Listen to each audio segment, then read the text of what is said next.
Ahoy there folks, I'm Captain Benzie and welcome back to another video for Eve Echoes. In this video I'm going to be talking to you about a possible leak of how wormholes might be working in Eve Echoes. And if that all sounds a little bit sort of vague and hearsay, yeah, I'll explain that in just a moment. Now, if you are coming to this video hoping it's not going to be a rant about Eve Echoes, click away now. Thank you for the view, thank you for your time, but I feel like I'd be wasting the rest of your time if you want to go through this thinking, oh, maybe Captain Benzie's got something positive to say about the game. No, if this is true, it is beyond the pale, and I am frankly disgusted at it, but we'll get to that point. So first of all, why am I being so sort of coy about this, that I'm going to be talking about what could be a leak about possibly how wormholes work in Eve Echoes? Well, despite the fact that I'm one of the more senior content creators and we're supposed to have contact from the devs, we don't really get that. But I have been sent a supposed message from one other player who has messaged me saying they've spoken to one of the devs and they have mentioned this. And I've read through this. Now, I can't tell you who this is because it's been sent to me in confidence, and I don't know if there's any form of NDA violation going on here. So I'm trying to be as open and honest about the possibility of this, whilst at the same time acknowledging that you can believe this or you can disbelieve it. The fact that it's believable, I think, is worse than even if it's true, and I think that says an awful lot. But essentially, long story short, we've been told that wormholes are coming to Eve Echoes. This is something that we, the content creators, have been told. It's been mentioned in dev Q&As. It's all but confirmed at this point that wormholes are coming to Eve Echoes as part of the August anniversary update around about the 17th of August. We also know from a previous video I've put out and press releases that they've released on Twitter and things like that, that we're getting Cobalt Edge, one of the regions in the so-called drone regions. And these two are disappointingly linked. So, first things first, let me explain how wormholes work in EVE Online for those of you who are watching this as Echoes players and maybe don't know the complexities of wormholes in EVE Online. Now, I live in wormholes in EVE Online. I'm actually writing a PDF document where I'm collating all of the different guides and bits of information from across the internet into one specific wormhole document that covers literally everything. I don't know everything about wormholes. EVE Online is too big a game for anyone to ever know everything, but I like to think I've got a good grasp on things, you know?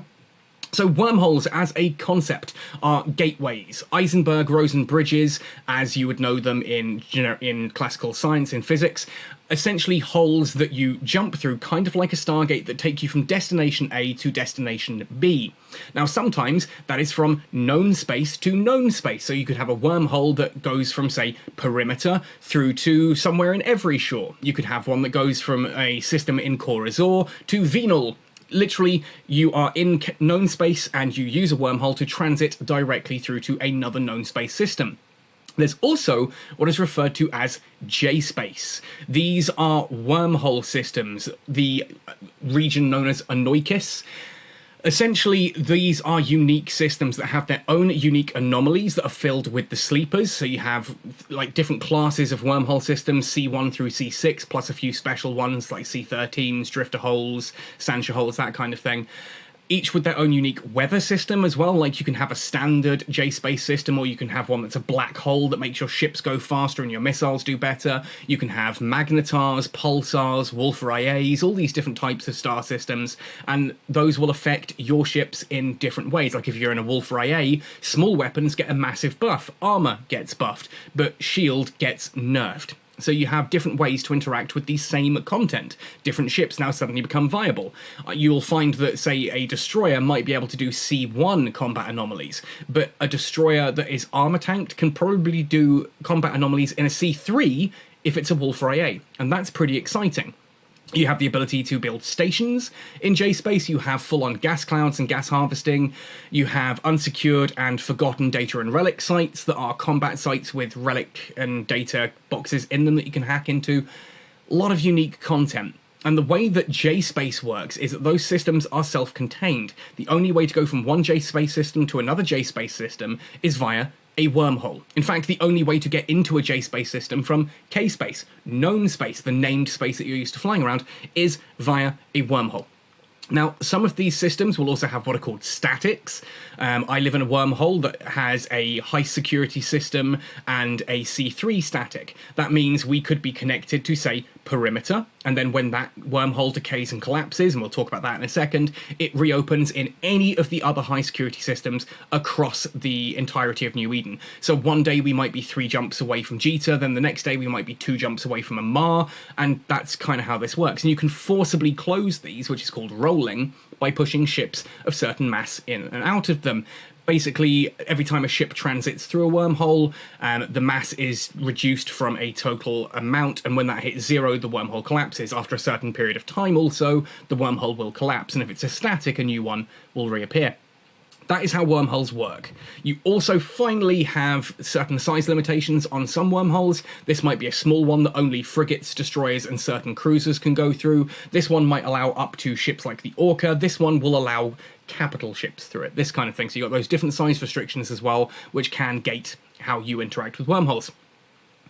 If what I've been told is true, then absolutely none of this is coming to Echoes, with the exception of transit wormholes. Let's read the message, shall we? And I'm not going to read this verbatim, because again, that could be incriminating. The long and short of it is that this player has been told that players in the universe will be able to click into the map and check for wormhole channels. Essentially, you can look through them, same kind of way, I guess, you'd scan for things like the Nihilist Dead Space and Relic and Data Sites. You know, you open it up, you see a signature in system, you scan it. You'll have something like that for wormholes. Now, here's where I do have to read this directly. Clicking on the wormholes allows you to enter some star systems in the new galaxy. And then from there, you'll be able to fight against the new drones, mine new minerals, explore new planets, that kind of thing. So what we're getting there is transit. Transit wormholes only. We're being told that the way into Cobalt Edge is going to be via wormholes only. Now, this could be interesting, and there's a part of me that wants to sit here and acknowledge that the concept of getting into Cobalt Edge purely via these randomized connections could be very interesting, that if you want to go explore Cobalt Edge, you don't just, it's not just going to be the gates open up from Cache or wherever into Cobalt Edge. I can't actually remember off the top of my head which region connects directly to Cobalt Edge. But in EVE Online, the drone regions are connected just like any other region is. Like if you want to go from Kenora into Enrail, that takes you from Metropolis or Heimatar, I can never remember which one Kenora is, if it's Metropolis or Heimatar, into the Great Wildlands. You're in a new region. Same as you can jump straight from every shore into Placid or into Genesis. Just 2 connected systems with a Stargate, and you jump between them, and that's your regions. We don't know if that's how you're going to get into Cobalt Edge, or if it is going to be exclusively via wormholes. But from reading through this, we've been telling that, yeah, okay, it looks like the rewards inside Cobalt Edge are going to be richer than they would be in standard space. If you want to leave the area, you can choose to self-destruct the spaceship to get a chance to revive, or you can remotely clone back home using jump clones. You can return to the original location through an unstable wormhole. So, what I gather here is that we're not getting J-Space at all. So if you were excited for the idea of C1 through C6 wormholes, or a C13, or Wolf IAs and Magnetars, Pulsars, cataclysmic variables, all this kind of jazz, that's not coming. You're looking forward to special gas clouds, not coming. Looking for unsecured or forgotten data and relic sites, doesn't look like they're coming. Looks like none of that stuff is coming. The concept of having to roll a wormhole doesn't look like it's going to exist. Being able to live in wormholes doesn't look like it's going to exist.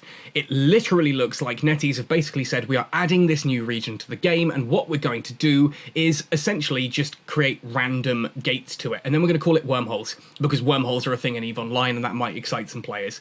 Yeah, I can see a lot of players reading an update that wormholes have been added to EVE Echoes, and then going, oh my god, I want to come back, I love wormholes in EVE Online, being able to do that in Echoes would be amazing, and then being sorely disappointed that wormholes in Echoes are going to just be gates to Cobalt Edge.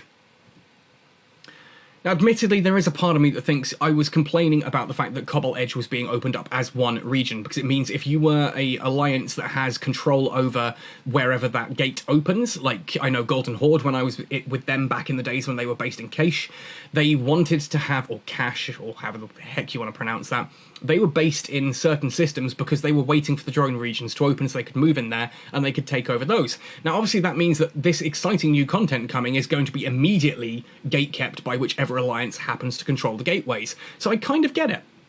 I kind of get it. The ability to essentially have these random connections all over New Eden that takes you into the new content is kind of cool. But then don't make it Cobalt Edge. Make it actual J-Space. Instead, we're getting this kind of half drone regions, half wormholes, smashed together.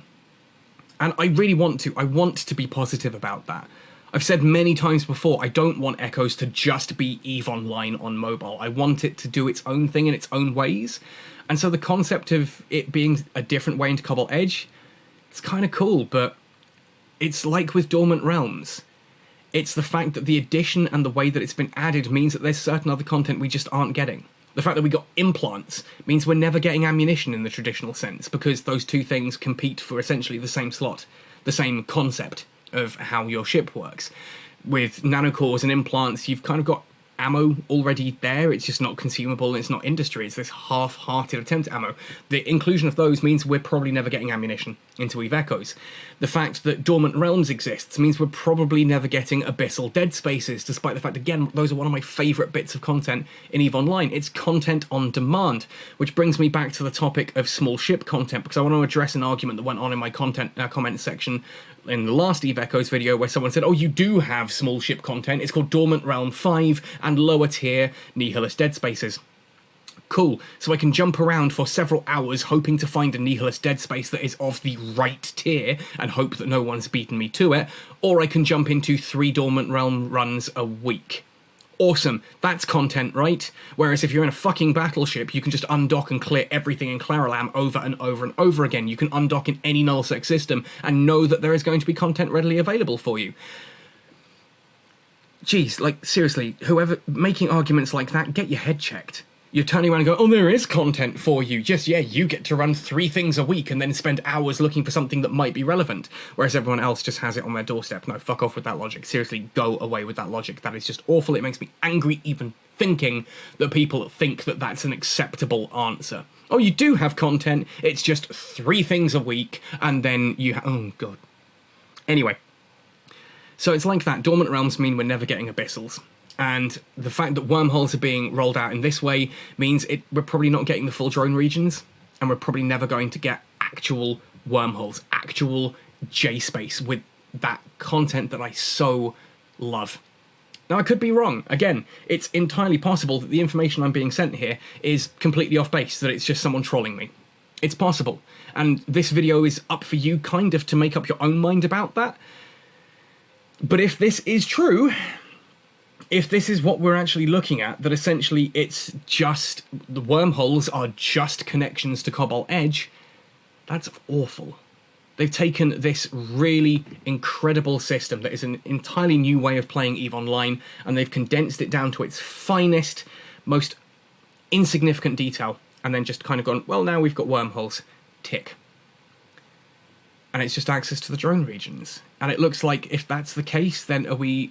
Maybe they'll expand more to Peregrine Falls and Kavala Expanse and all the other different, drone regions as they are, and maybe eventually that will then add more wormholes. Like, you'll find a wormhole in a system. Oh, does this one go to Cobalt Edge? Does this one go to Peregrine Falls? The point is, does that matter? Because those are all exactly the same at that point in time. It's so disappointing to see 2 parts of EVE Online that are so fundamentally different to the rest of the game. Like, if you're based in most nullsec, you know how nullsec works. It works in EVE Online fairly similar to how it works in Echoes. But standard nullsec, pirate nullsec, like if you're in Venal or if you're in Fountain and things like that, it's very different to the drone regions. Very different. It's a very different experience living out there. And it doesn't look like we're going to get that experience properly. And beyond that, same with wormholes. These are such an incredibly unique way of playing EVE Online, and it doesn't look like we'll ever actually get that in Echoes either. They've taken the worst and most boring bits of two incredible systems and mashed them together, hoping that might create something new. And again, I sit here and say this could all be utter bollocks. It could be that I'm making this up. It could be that I'm being fed bad information. It could be that the person who sent me this has been fed bad information. It could be there's a lot more scope beyond it. But I know Netease. I know Netease, and I don't think it is. This feels right. In as how wrong it feels, if that makes sense. It feels right in how wrong it feels. It feels accurate, because it's what we've come to expect from Netease. And dear God, I hope I'm wrong on this. I really hope I'm wrong on this, and I hope that eventually they do actually... okay, well, we've done case-based to case-based wormholes. Now we're going to start adding J-space systems in that use that same mechanic. I'd love that. But name anything else in EVE Echoes that's actively been iterated on like that, other than Dormant Realms, because those are directly linked into payments, because to complete higher tier Dormant Realms you need better implants and better nanocores. You can't, because that's not how Netease works. Remember, if you haven't watched my video on how Netease works, you might not understand that. Essentially, Netease the core team come up with an idea, they sell it to Netease head office, who then bring in a team that are going to work and, you know, make that a reality and tie it all together. But this means that once that content's in, if they want to expand on it, they have to expand additively. They can't expand creatively. They can only expand additively because they can only add to the code. They can't modify the previous code. I just don't see this being at all an exciting thing, and this really, really upsets me. Genuinely upsets me. I didn't think we'd actually ever get wormholes in EVE Echoes, if I'm being completely honest.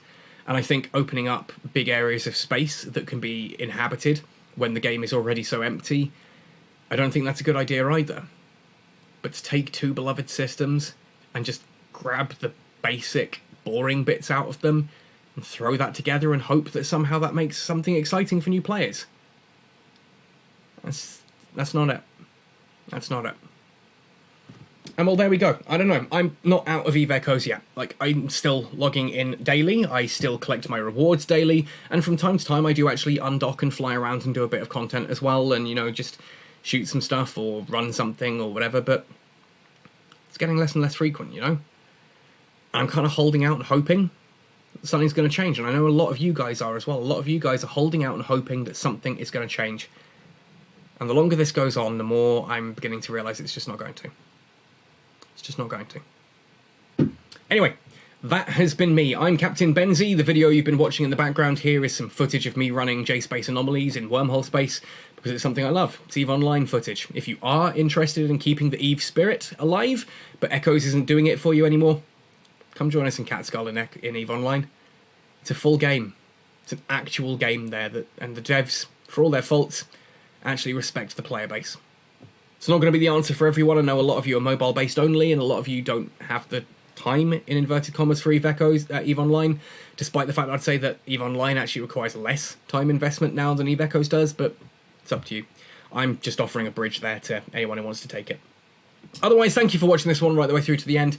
I'm sorry it's not better news. I'm hoping this is all wrong. I'm hoping that I can come back and look at this and go, huh, remember when we thought it was going to be that? I just don't see it happening. Happy sailing, and see you in New Eden.